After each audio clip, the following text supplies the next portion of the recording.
Sarado na ang cafe na ito ngayon. Pero dito raw nag-imbita noong October 2019 si dating Mayor Jaime Jing Capil para makilala ng kanyang mga konsehal si Cassandra Ong. Si Ong ang pinagbibintangang nasa likod ng scam farm sa Porac, Pampanga, kung saan mayor noon si Capil. Matapos ang meeting sa cafe, sinimulan na raw ni Ong na lakarin ang pagtatayo ng kumpanyang Lucky South. Agad-agad daw silang nabigyan ng letter of no objection sa isang council meeting na dito sa loob ng isang restaurant sa Clark ginanap. Binigyan din daw ni Capil ng business permit ang Lucky South kahit ang registration lang nila noon ay BPO at hindi Pogo. Ito ang ilan sa dahilan ng ombudsman para sibakin sa pwesto si Capil na may kasamang parusang perpetual disqualification. Muling tumatakbo si Capil sa pagka-mayor ng Porac. Ilang opisyal na bago si Capil ang napatawan ng ganitong parusa pero nakakatakbo pa rin o nananatili sa pwesto. Dahil na rin sa setup ng ating justice system na may mga desisyong hindi ipinapatupad hanggat may apela. Sinibak si Capil dahil ang pinayagan niya raw na negosyo ang siyang nagpatakbo ng malakihang scam farm. Kasabwat pa nga raw ni Ong ang dismissed na mayor ng Bamban na si Alice Go. Sarado na ang Lucky South ngayon at hindi na makita ang mga Chinese big boss. Ito, nakikita nyo dyan, yan yung text blaster na ginagamit daw pang scam at ito naman yung mga baseball bat na ginagamit daw pang torture ng mga workers. Ayon sa resolution ng ombudsman, sinabi na ng pulis kay Mayor Capil noon na meron silang sinususpetsang krimen na nangyayari daw dito sa compound. May illegal detention, prostitution, cyber-related criminalities, pero sabi nila hindi daw sila pinansin ng dating alkalde. Sabi naman ni Mayor Capil, hindi daw nakaabot sa kanya yung impormasyon na yun ng pulis. Lumalabas sa desisyon ng ombudsman na noong nag-hearing na ang kaso, hindi kumampi kay Capil ang mga kasamahan niya sa munisipyo. Halimbawa, sinabi kasi ni Capil na pinirmahan niya lang ang mga permit ng Lucky South dahil dumaan naman na raw ito sa licensing office nila. Pero sabi ng taga-licensing office, kahit kailan ay hindi raw sila nagrekomenda na pirmahan ng mga permit. Taga-check lang daw sila kung kompleto na ang dokumento. 2020 din daw nung may inspection team sa munisipyo na nagsabi kay Capil na i-revoke ang permit ng Lucky South kasi mukhang Pogo ang pinapatakbo kahit ang lisensya nila ay BPO. Sabi ni dating Vice Mayor Charlie Santos, pinagtakpan daw ni Capil ang Pogo operation.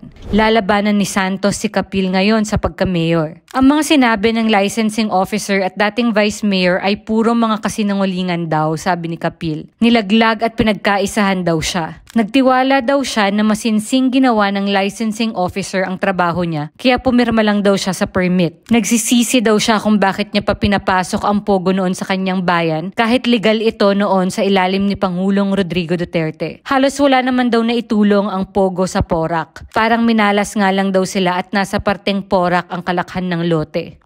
Nasa resolusyon din ng ombudsman na sa entrance mula Angeles City naglabas-pasok ang mga trabahador nung ginagawa pa lang ang Pogo. 2019 nang unang nanalo sa pagka-mayor si Capil. Tinalo niya noon ang anak ni Lito Lapid na si Mark Lapid. Kumpiyansa si Capil at ang kanyang anak na tatakbong vice mayor, natiwala pa rin sa kanila ang mga taga-Porac. Noong nag-ikot nga kami at nagtanong kung sino ang iboboto nilang mayor. Sino pong iboboto niyo, mayor? Siyempre, si Capil dahil siya ang marami nagawa rito. Lahat po kami, JPC po kami lahat. 100%. I love Mayor Jing Capil. Si Mayor Jing Capil. First-class municipality ang Porac at malaki ang potensyal para sa development. Si Capil ang nakikitang dahilan ng mga residente kung bakit gumanda ang mga kalsada nila, kung bakit may ospital at mini park na pasyalan at meriendahan. Lahat po ng naging mayor, siya lang po yung may nagawa dito sa Porac. May mga activity rin doon sa mga road, barangay road, development. Basta marami. Marami ako nakita maganda. Sa pagsusuri ng ombudsman, hindi raw masasabing nadamay lang si Capil kasi wala naman daw dokumentong nagsasabing nirekomenda ng licensing office ang pagbigay ng permit. Mula raw sa pakikipagkita kay Ong hanggang sa pagkakaroon ng session sa isang seafood restaurant, talagang pinaboran na raw ni Capil noong una pa lang ang Pogo. Paano raw siyang nadamay lang lumahok siya bilang principal sa mga kinekwestiyong proseso. Sa pagdepensa ng anak ni Capil na chief of staff niya rin sa munisipyo, kung totoong nakipagkuntsabahan ng kanyang tatay ay bakit hindi na nila nirenew ang permit noong January 2024 nang nakitaan ng paglabag sa fire code. Ang hatol pa rin ng ombudsman ay gross neglect of duty o pagpapabaya. Kahit may nangyari mang ganun, ma'am, wala na rin po akong sa mga bagay na ganun. Ang importante, ma'am, nagawa niyang mabuti. Yun po yung mahalaga.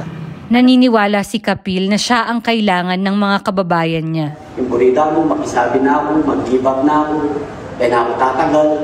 Pero, ewan ko gewa. Kasi, paano ko ka Che Gewa, kuitang tigula kong genutan din ka na akong kabalen na. Ala na ko, hindi ko po Nahaharap si Kapil sa isa pang hiwalay na reklamong graft sa kanya sa Department of Justice. Hindi siya kasama sa kinasong human trafficking labang kina Ong at Harry Roque. Hindi ito ang unang beses na nadawit sa gambling scandal ang Pampanga. Hindi rin dito sa Porac ang unang nadiskobring scam farm. Meron na sa Clark. Sino ang may pakana? Kailan makakawala sa anino ng sugal ang probinsya? Lian Buwan, Rappler, Pampanga.